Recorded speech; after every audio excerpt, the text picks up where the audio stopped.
Half-Life 2 is a single-player game played from the first-person perspective. Its single-player is structured around a narrative-based campaign that flows continuously, but is marked as specific chapters. Gameplay and the paths you can take are mostly linear, with some more open-ended environments in vehicle parts of the game.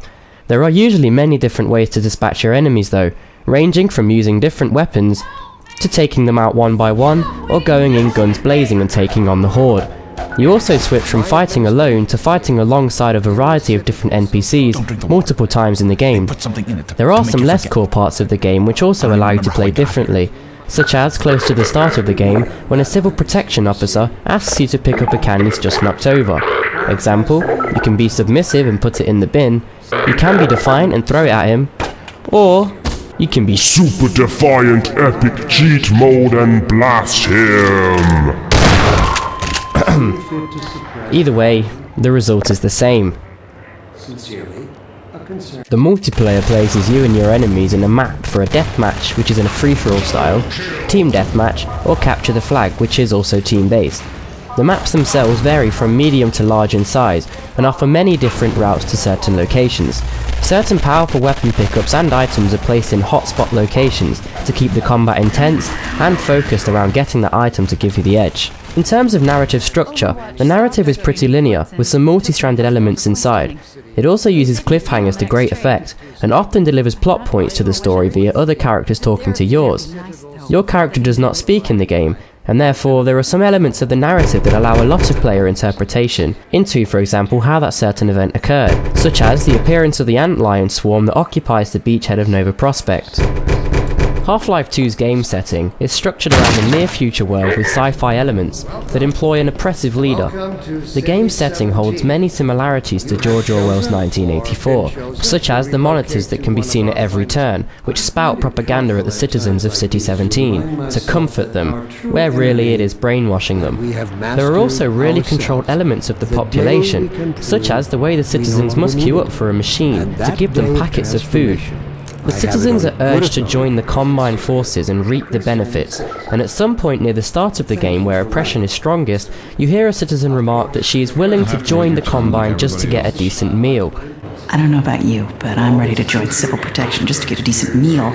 Their travel is also extremely limited, and checkpoints in train stations that are controlled by Combine forces that watch them via cameras and detain any citizen that they wish. Wait a minute. Where are you taking me? Me?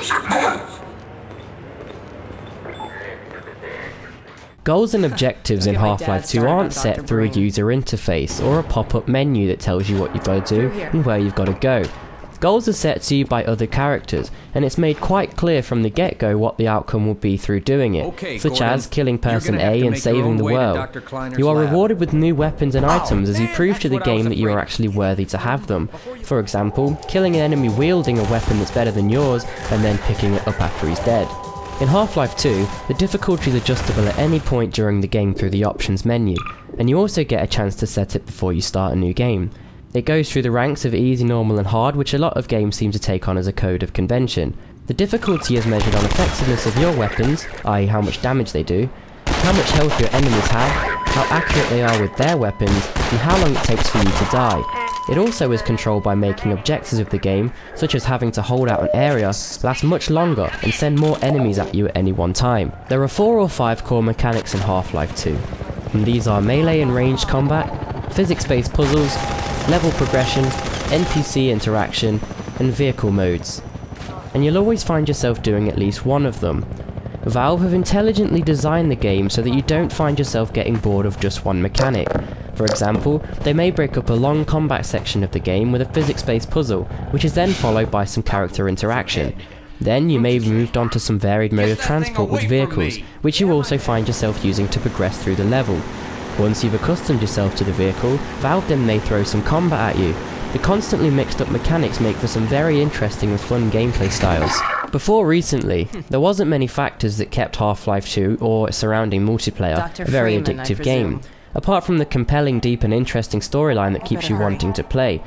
The multiplayer had addictiveness embedded into its core gameplay of constantly wanting to win, but apart from that, there wasn't really much keeping you wanting. It's me, Gordon. However, now Barney the from single Black player and Mesa. multiplayer have Hey, achievements sorry for the scare. game, I had to and put this on a makes you show want to for the come back and get cameras. every single I've been achievement working possible. undercover with civil The pure fun protection. factor of the game Can't take also too adds to long the or they'll get addictiveness, suspicious. because let's not forget, in the end of the day, games are just about having fun, and you're gonna see yourself returning to a game that's more fun, even if another game has more achievements. The world of Half-Life 2 sports architecture that's very similar to what you might see in the world today, with standard apartment buildings and houses on the street of the city. A lot of the architecture is also very advanced, such as the Combine Citadel, which can be seen from any exterior part of City 17.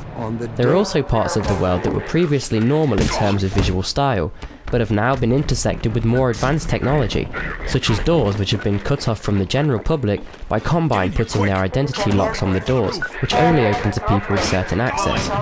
As previously mentioned, a lot of the elements of the aesthetic areas of the game seem to be inspired from Orwell's book. The Oppressive Forces technology is very advanced, and therefore it is blindingly obvious to see when they are occupying an area due to their technology standing out from the norm. The terrain is also very different, and is rather post-apocalyptic, featuring wastelands with radiated streams, rivers and lakes that put the player in danger when he's in vicinity of them. These areas are also where the more organic enemies of the game are more rampant, such as zombies and headcrabs. There are also some more rural areas of the game, such as beachheads near large rivers that aren't contaminated, and this is where the antlions reside. The strikingly different visuals of the areas in the game provide a unique representation for each, quickly and easily informing the player of the enemy type they're about to encounter. The characters that are core to the story in Half-Life 2 are very unique, and they all offer different roles to the player. This gives the player the incentive to like who they want to like, and the variety of different characters in the game often means rivalry between others. And if the character they have taken a liking to hates another, then the chances are the player is going to share their view. The game is created with many of the emotions of the player in mind, and a lot of the characters become extremely close to Gordon Freeman as a character, whereas you as a player also feel yourself creating a bond with them. So for example, when certain characters are put in peril, such as Alex being injured and nearly killed, or her father being murdered, it makes you feel a lot more emotional and deeply about the events that unfold and the world that they unfold in. It also makes the retribution phase of taking the fight to the enemy hold a more personal feel for the player and makes them care more about finishing their objective.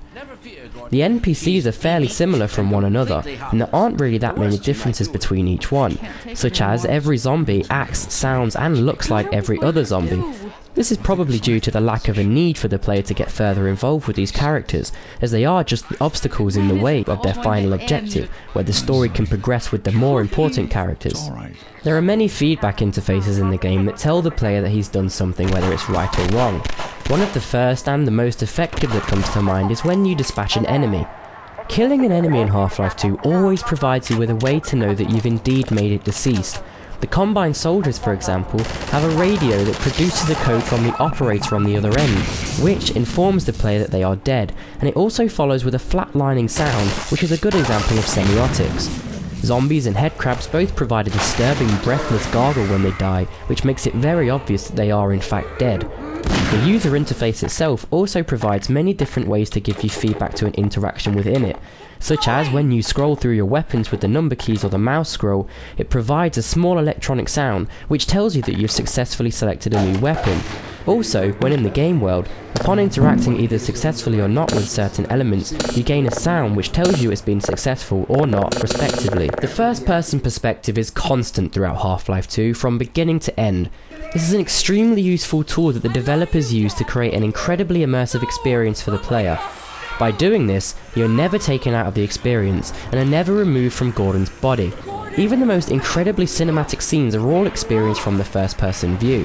However, sometimes control is slightly removed from the player, but they are still free to look around. This type of constraint is unavoidable in some narrative situations, where you want to grant the player a scenario that is core to the story and make sure that they are experiencing it properly, as opposed to being on the other side of the room staring at a crate. Half-Life 2 uses absolutely no full motion videos. All areas of the game that would usually be covered by cinematics in other titles are all made in-game. Something as incredibly complex, such as when Dog digs you out of the rubble in episode 1, something as straightforward like the first time Barney takes off his Combine mask. Many games would sacrifice the immersive feel of keeping the player in control, simply to allow their scene to be set up with fancy camera angles and lighting techniques. It is clear that a strong design principle for Valve throughout the development of Half-Life 2 was to keep the player interested, immersed, and most importantly, believing what they were just experiencing.